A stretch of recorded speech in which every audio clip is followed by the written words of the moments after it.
So first of all, I would like to thank for AdaCore for making this opportunity to present the work that we have been doing. So what I will be presenting is the work of a group of people which has been working in the last I don't know, 10 years or something in trying to integrate parallelism and real time, which is usually looked as to parallel threads and basically never intersecting.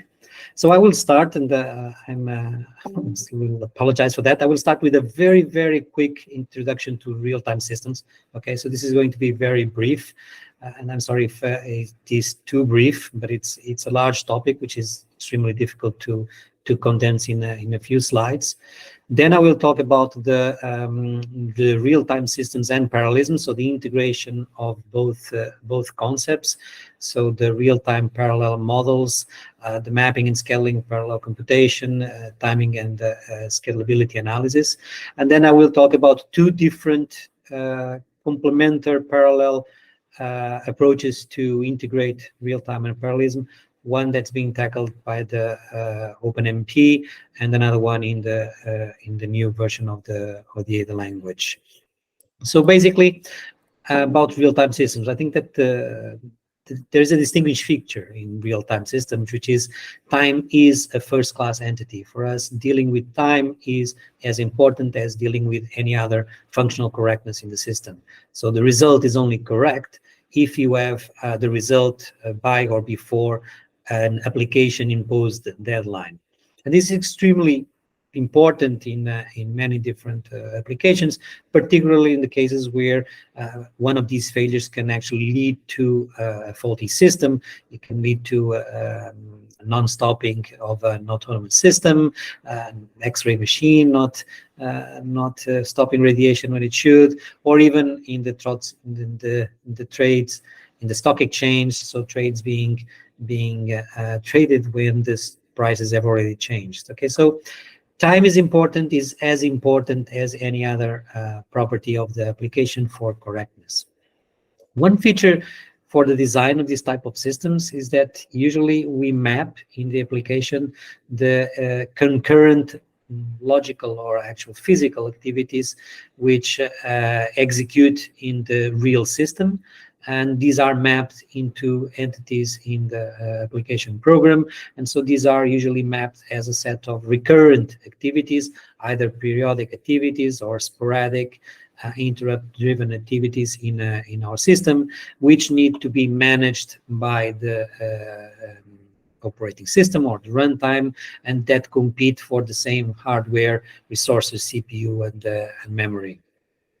So in this case, for real-time systems, the way we manage these different activities, the way that we schedule these activities in the processors or in the access to memory, is the way that we guarantee the correct behavior of the application. Okay, so this way of scheduling can be as simple as complex as a fully static allocation, scheduling of the activities into CPUs, to some priority-driven scheduling, like the one in the figure, where activities are given fixed priorities, and the activity which is ready and with highest priority is able to execute, to much more dynamic approaches, like the activity with the earliest deadline or the least slack available.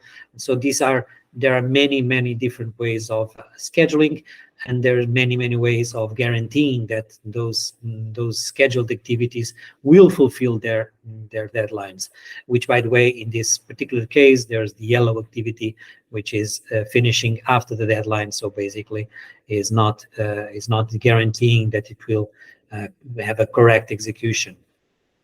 So basically, the way we do these guarantees, and we will not talk about that in this talk, but the analysis, which is a very large extent analysis existing in the real-time system community, that is to guarantee that we can fulfill those deadlines. They are basically divided in two cases. One is the timing analysis, where I look to my application code, my activity code, and I try to devise the worst case execution time, so the time that the code takes to execute.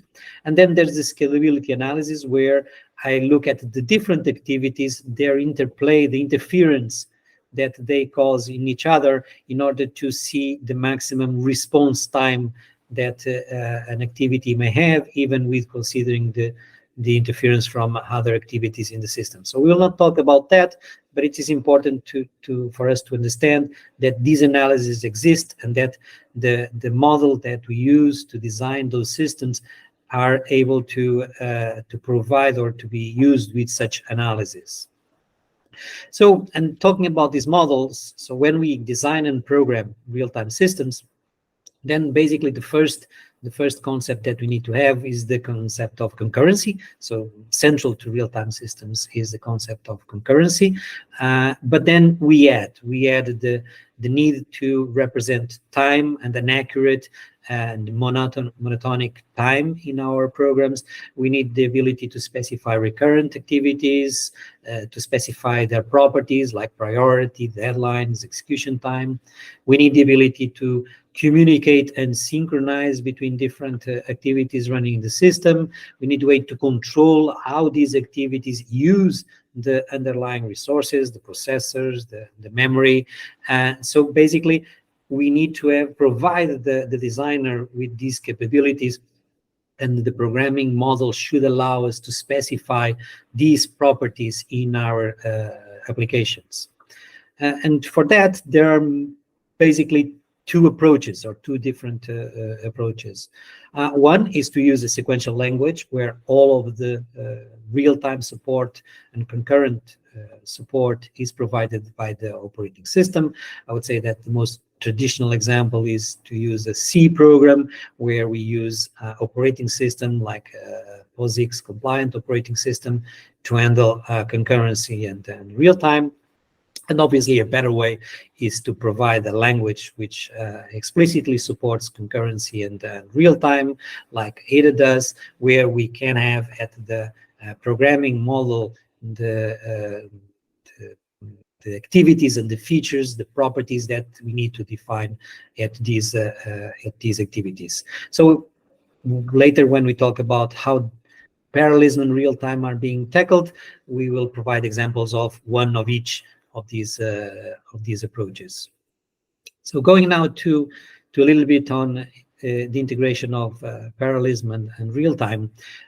So taking this that we have on real-time, so real-time systems, we also have been affected by the fact that application demands are much more complex, so we need to provide much more computing power, and also the platforms that we use are more and more highly parallel, and so we need to take into account that our activities are no longer sequential activities. So basically, these activities are now, they are graphs of computation which can be executed in parallel.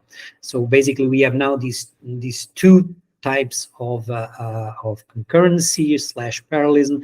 We have concurrent activities which may have inherent interior parallelism. So this means that we need to be able to consider both. Okay, we need to be able to map in our models and our systems these two types of interactions. So this has been the real-time systems community has been dealing with this for a long time.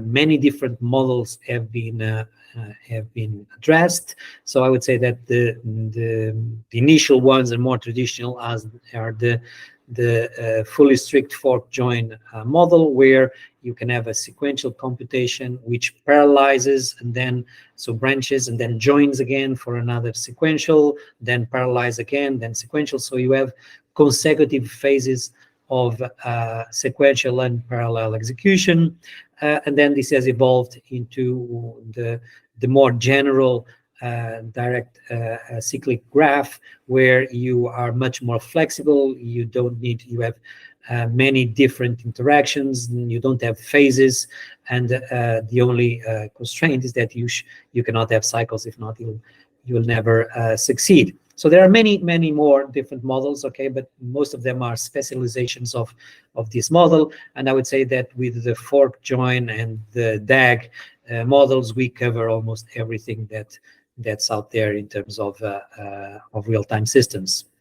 One important thing now is that this changes considerably is the fact that the activity response time is no longer the execution of the sequential code, but it's the end-to-end interval between the first segment starting and the final segment finishing.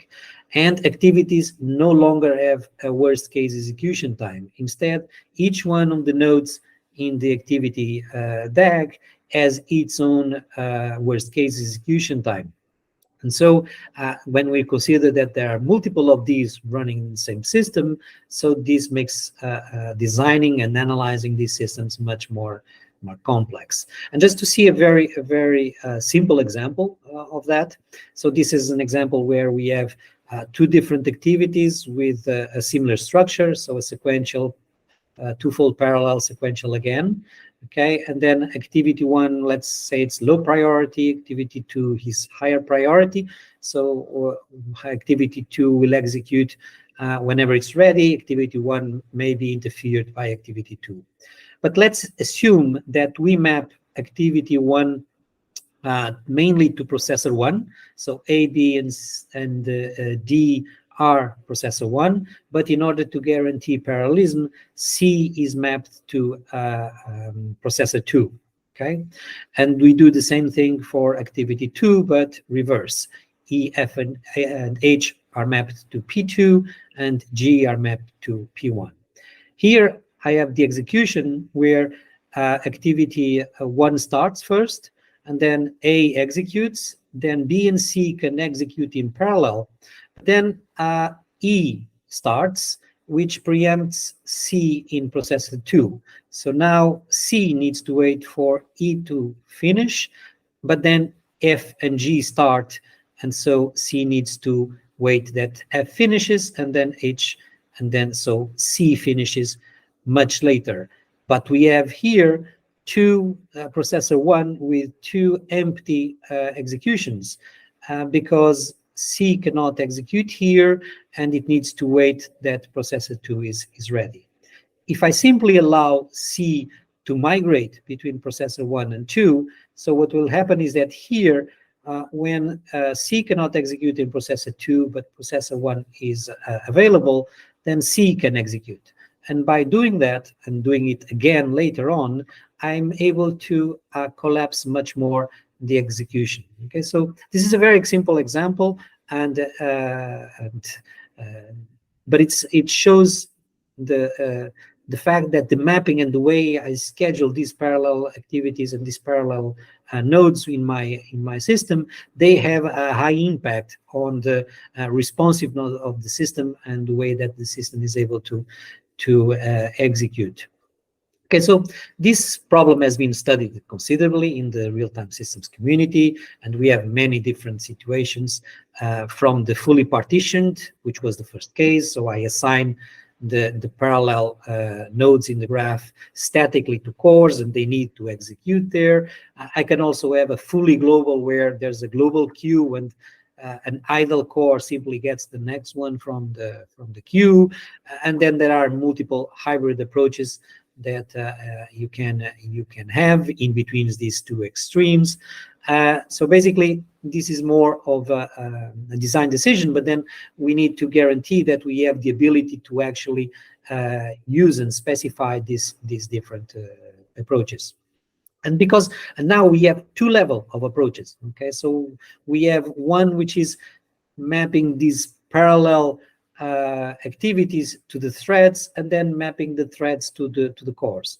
So in the example, I bypassed one of these levels, and I was mapping directly the parallel activities to the underlying cores, but many times we are actually executing on top of an operating system, and then we are mapping into threads, and then the threads are being scheduled by the operating system in the cores. Okay, so there's these two levels of scheduling that we need to take into consideration. So considering this, so the impact of this in the real-time systems analysis is very, very strong. Okay, so the first impact is timing analysis. So finding the worst case execution times, because now we have much more complex architectures. We have much more parallel execution, accessing the same shared resources like memory, the caches, the buses, and so the interference that we have in terms of execution time is very penalizing. If we go to the worst case, and we know that worst case is we take into account every corner case, okay, very specific case that leads us to a very, very high pessimism. And scalability analysis, which is then the interference of the different activities and their response times, it's even worse, okay? We can have a huge inflation on the guaranteed response time, okay? So I may have a system which takes 1 second to execute, but that if I do the analysis, I say that I can only guarantee that it will execute in less than 10 seconds. Okay, this is mostly intractable in practice. Okay, there are even some analyses which give us that the worst case response time is higher than actually making a sequential execution of everything in a single processor. Okay, so that's impossible.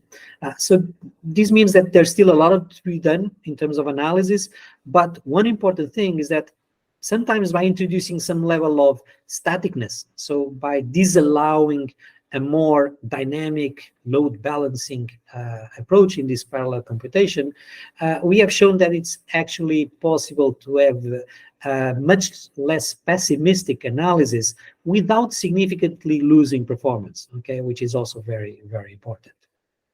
And then we have heterogeneous platforms, okay, which heterogeneous platforms introduce an even higher degree of complexity, because now we have not only the multi-core fabric of the CPUs, but then we have a GPU, we may have DNN accelerators, we may have an FPGA, we can put something else, okay, so the analysis becomes much more complex, and the programmability of the systems becomes even more complex. Okay, so this is probably the current state of the art, because this is where we are mostly now at, and this is important for I would say for the future. Okay, so saying this, and I hope it was not too much fast. Okay, I know it was fast, but hopefully not too much.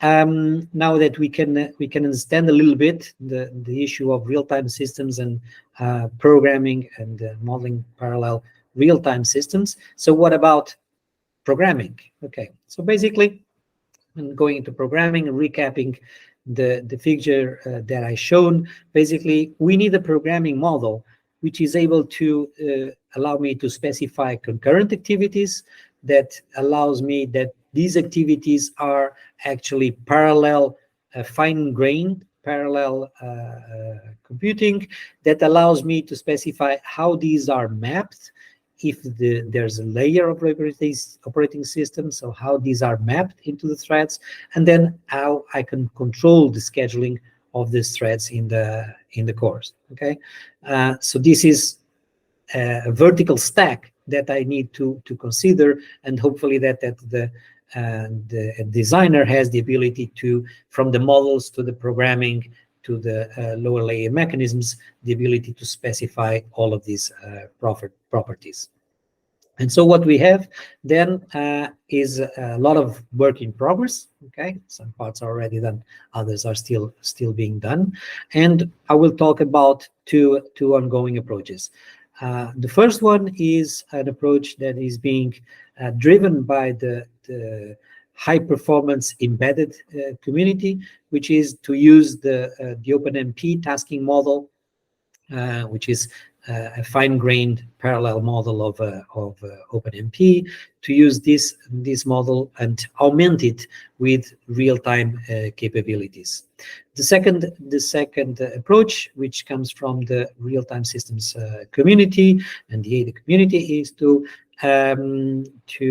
augment Ada with the parallel programming features, but also which are able to be combined and used together with the already existent concurrent and real-time system features that Ada supports.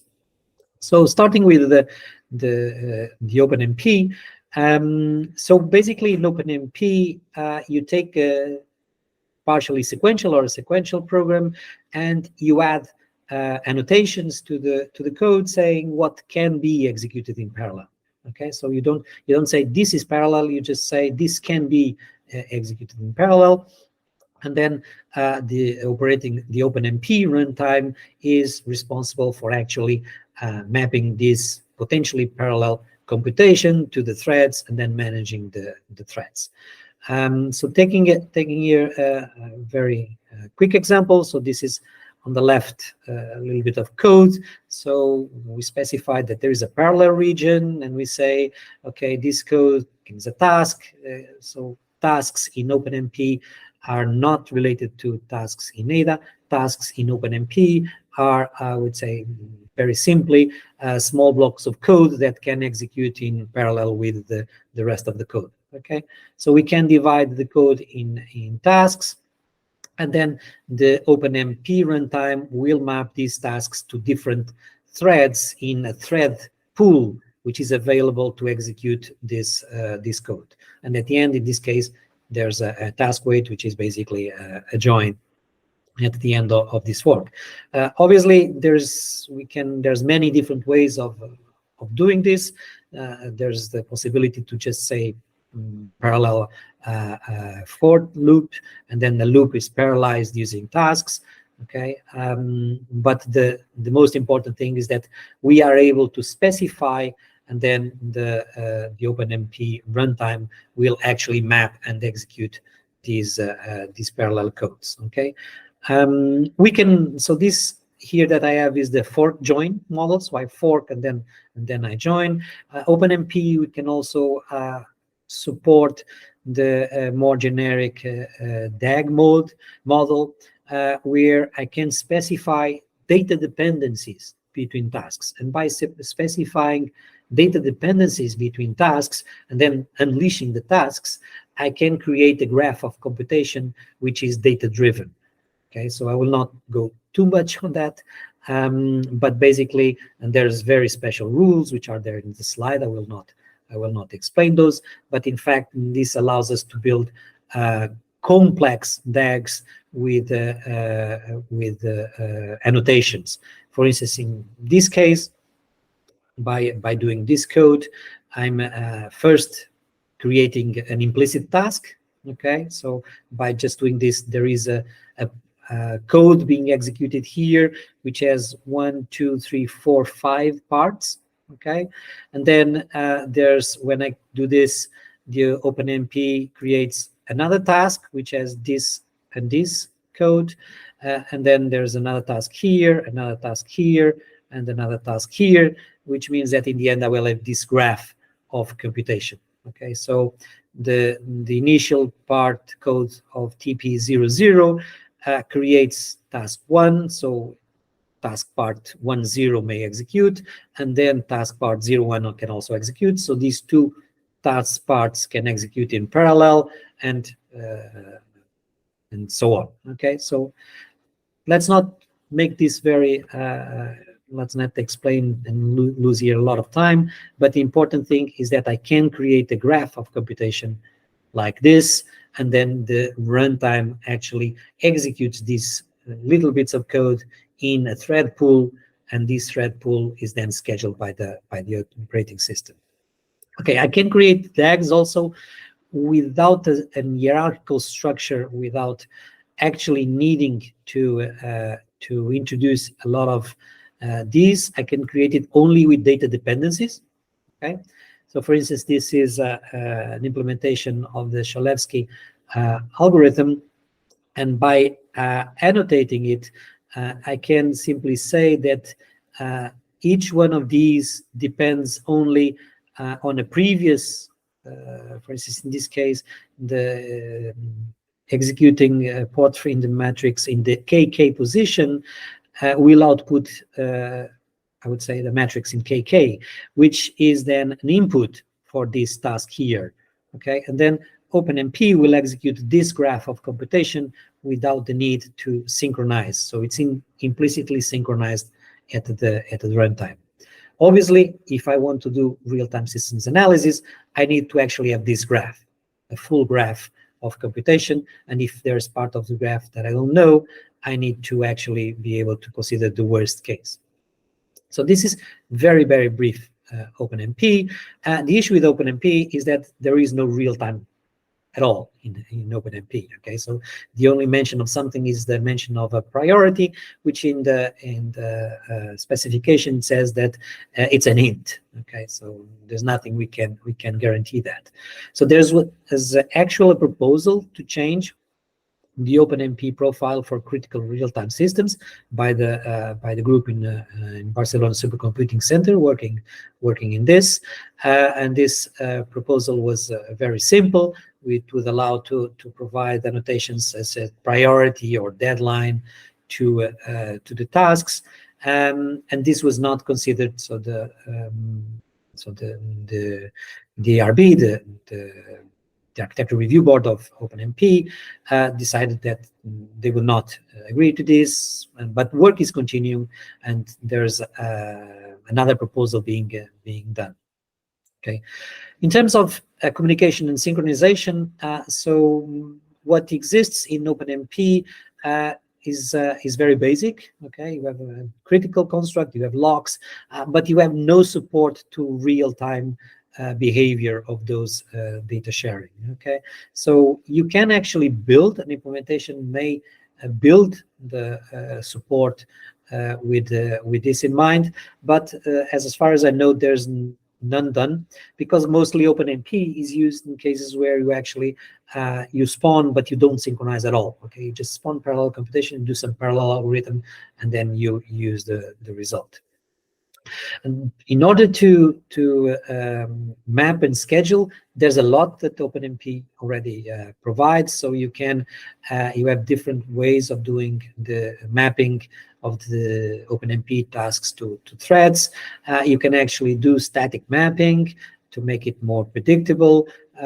You can add work stealing. So LLVM, the OpenMP runtime implementation of LLVM uses work stealing. So there's plenty of different alternatives out there, and you can also have the alternative to control the affinity to pin threads to cores.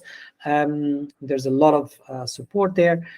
However, since OpenMP doesn't actually support priorities or deadlines, so real-time scheduling is actually not possible. Okay, even more if you have two different applications competing for the same CPUs, or two different parallel regions in your code competing for the CPU.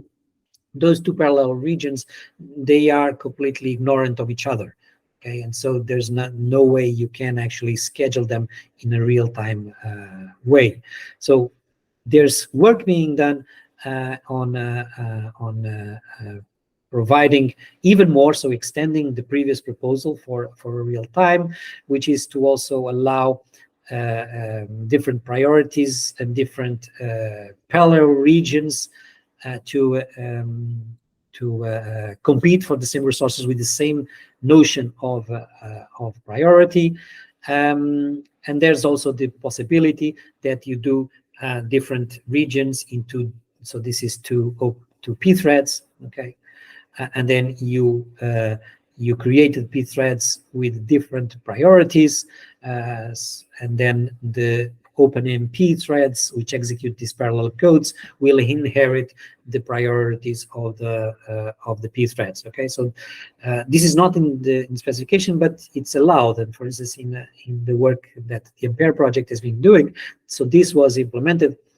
That actually it's a 3 level, because the priorities are specified at the level of ROS executors. ROS executors propagate these priorities to the underlying P threads, and the underlying P threads propagate these priorities to the underlying OpenMP thread pool. Okay, so this is implemented, but completely outside of the OpenMP specification. So in Miguel, terms of, just to let you know that you have 10 minutes left, including questions. Okay, thank you. So concerning for heterogeneous platforms, OpenMP actually quickly gets into heterogeneous because it's the same model, and so you have the target directive, and so the model is fairly easy to use also with the heterogeneous platforms. So OpenMP for real-time systems, there's still a lot of research being done, and I would say that now the main issue is precisely how to control and how to map these activities into heterogeneous platforms. Concerning Ada, okay, so Ada, I think it's easier because I don't need to explain Ada. Okay, so basically the work done in Ada was to extend, so there was work to extend the Ada model with parallelism constructs. So Ada 22 specifies that you can do parallel blocks, so these will be executed in parallel. You can also do parallel for loops, where the loop is divided in chunks, and then each chunk can be executed by a parallel executor. You can even go more complex with specify how loops are partitioned, so controlling the management of the chunks. And the way it is specified in the standard, all of the parallelism is compatible with the concurrency. So you can actually, so an Ada task is no longer a single thread of control, but it can be multiple thread of control. So you can actually have multiple logical threads or executors executing one Ada task. So here, for instance, in this case, you have a periodic task, which is an endless loop, which is recurrent with a period, and inside this loop you actually have a parallel block. So you have your division into you divide the array into segments, and then in each segment you also can execute a parallel loop, and basically you are adding the elements in each one of the segments separately. So for instance, this code here, if you have 4 CPUs, will execute this here, dividing in 2 segments, and then each segment dividing into 4 CPUs and then joining together. Okay, so the Ada model, the Ada 22 model, is a fully strict fork join. So it's much safer than the DAG model that we looked before, but it can have a small performance loss because sometimes you could unjoin loops, which you cannot do with a fully strict fork join. So basically, in terms of Ada, there's also work on using Ada on top of OpenMP. So the 2 models, these were parallel threads being done, the OpenMP and the Ada model, and there was a small overlap of people working in both of them. So the 2 models are compatible if we make so an Ada parallel runtime can be implemented on top of OpenMP, and if you map Ada tasks one-to-one to OS threads, and OpenMP threads in the thread pool also one-to-one to OS threads. Okay, so this was done. We also has the ability to also to have a structured way of changing Ada parallel code to use an underlying OpenMP runtime, which sincerely I don't like it very much because it allows you to restructure your code. As for real time, okay, so since the parallel model, which was specified in Ada 22, integrates with the existing standard, so basically it integrates with all of the real-time capabilities, which are also in NXD. Okay, so basically an implementation of Ada can guarantee these semantics, and so that all of the parallel computation of an Ada task inherits the priority or the deadline of that Ada task. And the hierarchical scheduling model of Ada is fully valid, okay? Although there's small details like what happens when you preempt a parallel execution, but these are small details which can be easily addressed.